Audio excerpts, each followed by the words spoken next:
Hey guys, into the end here. It's been a while since I've made a video. I've been extremely busy with two babies and work, um, and I haven't had too much time to play Eternal.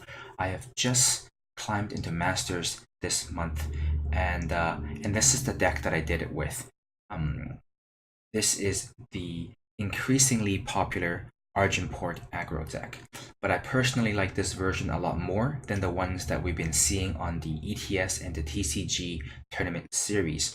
As far as I know, the creator of this version is the Reddit user Oh It's Mulligan. Um, at least that's where I discovered this particular build.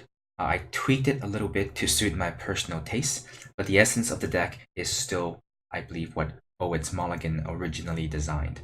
I have the link to his original Reddit article in the description below.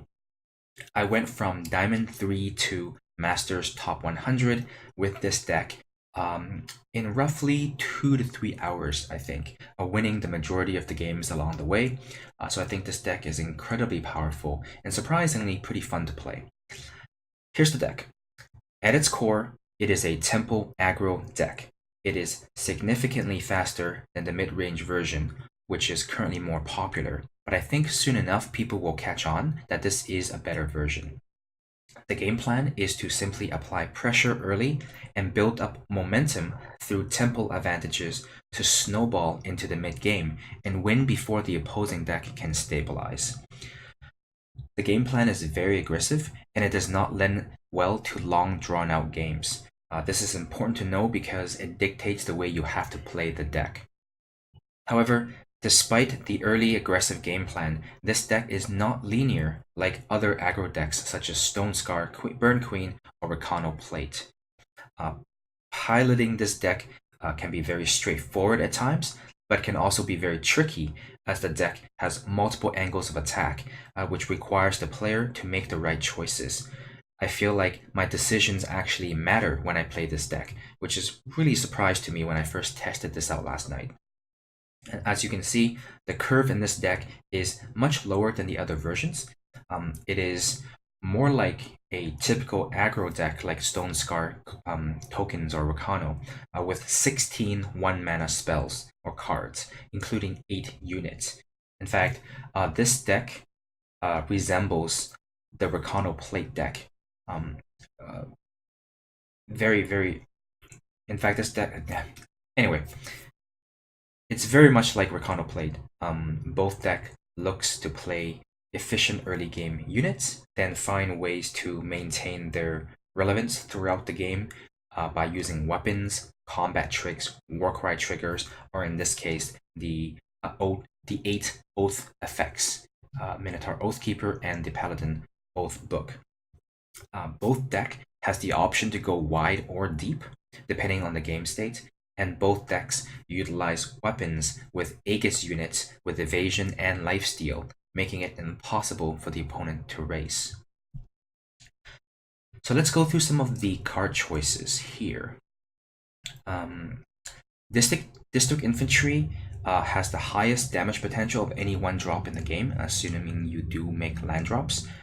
Being a 3/3 on turn 2 lets you punch through pretty much any unit your opponent can play on the first 3 turns. A turn 1 infantry backed up by a turn 2 Oathbook or Minotaur Oathkeeper with a Protect as a backup can win most games on its own. It is simply too fast, too aggressive, and too big too quickly for most decks to handle. Minotaur Oathkeeper plays the same role as the Oathbook. It is also a unit, so it can carry weapons if it needs to be. It also helps you go wide if you have to, but usually it just helps you push through one unit by making it stronger. The deck can do most of its damage through one attacking unit, which allows you to hold back other units for blocking. Another reason why this deck is very good against other opposing aggressive decks. Finest Hours and Protects. I do run a full suit of 4 Finest Hour and 4 Protect. These are highly efficient tricks that will always net you some kind of a temple advantage. And Temple is the name of the game in this deck. The Finest Hour will allow you to kill a much higher casting cost unit for 1 power, and more often than not, your opponent is going to have to block your 1 or 2 mana unit with at least a 4+ power unit to either trade or win the fight. And your finest hour will trade essentially 1 power with their 4+ power. Similarly, using protect on your unit against a, for example, 5 power harsh rule or a 3 power slay will often waste your opponent's entire turn. These kind of temple advantages is what will allow you to snowball into a win. On the 2-drop slot, we have basically the staple 2-drops in basically all Argenport lists. Instigator is simply the most powerful damage-wise 2-drop in the game. Efficiently cost body as a 3/3 for 2 mana, and over the course of the game, many units will die, and he does a ton of damage. Tanker Overseer is a 2 mana evasive threat. It works well with Paladin's Oathbook, as the Oathbook is a relic. So these two I don't think requires too much explanation. Bartholo, the Seducer, this card is kind of like a free win when you are able to assemble Bartholo and a weapon on it very early in the game. They have very few turns to answer it or they die. It also makes racing impossible, similar to the Recano plate deck that uses Silverwing Familiar and Hammer of Might. Bartholo is simply better in every way. It does more damage. It does 6 versus the 4, and it's unblockable versus flying. Flying is not true unblockable. Most of the times unblockable, but you're still going to get stumped by a Sandstorm Titan, whereas nothing will stop Bartholo. It is here that I do want to mention the importance of having a low curve and the importance of having these 8 1-drop units. In the mid-range version, I have tested it before, and in both versions, you don't get the Bartholo plus Falchion play that much. It happens maybe 1 in 10 games, 2 in 10 games at the most.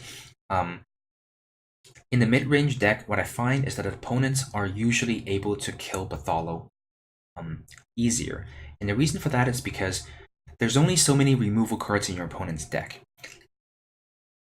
In the mid-range version, Bartholo is one of your earliest plays. At this point, your opponent should still have access to the initial removal spells that they started the game with. With this version, because your 1-drops are so powerful so fast and it does so much damage, I find that typically speaking, your opponents are forced to use their early game removal spells on these units, which makes it much more likely that your Bartholo survives.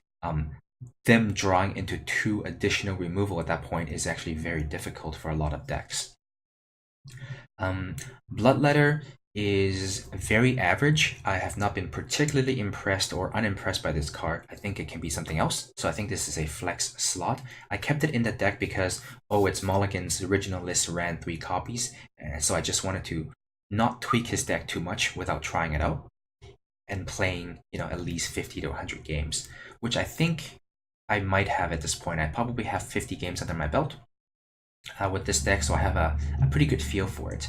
And I kept it here for a lack of a better option at the moment. I have 1 odd copy of Madness. This is just for fun. I added in because I thought it would be interesting, and it turns out that pretty much every time I draw this card and cast it, I did win the game. So I think this is a pretty neat one-off to have. Your opponent will never ever expect it. You end up in a lot of games in a racing situation where it's down to the wire, and this game pretty much wins the race for you every time. 4 copies of Slay, I think that's just self-explanatory. There's no other removal cards in this entire deck, so when you only have 4 removal spells, you want to make sure that they are unconditional removal spells. You don't want to go with Vanquish or Annihilate and risk having it stuck in your hand. It's also okay to play a 3 mana removal spell in my Temple deck. Typically speaking, you want to use cheap removal spells in a Temple deck, but in this one it's a little bit different because you do want to spend your first 3 or 4 turns just developing your board and doing damage, and then you can use the Slay to sort of clear the way of very problematic creatures later on turn 3, 4, 5, or 6. So it is okay to be a little bit more expensive for this deck, whereas if you were a control deck, or other aggro decks, you want really cheap, efficient removal spells because you need it earlier on in the game. For example, if you were a Stone Scar Burn Queen, you kind of need the removal spells. Otherwise, your 2/1 Onin or 2/1 Power Knights are not going to get through your opponent's units. Whereas in this deck, you don't need it because your units are actually the biggest in the early game. Particularly if you have an Oathkeeper or a Paladin's Oathbook in play. Your infantry can be 6/6 on turn 2 or 3. So turn 3. So you don't need the removal spells to punch through damage as much.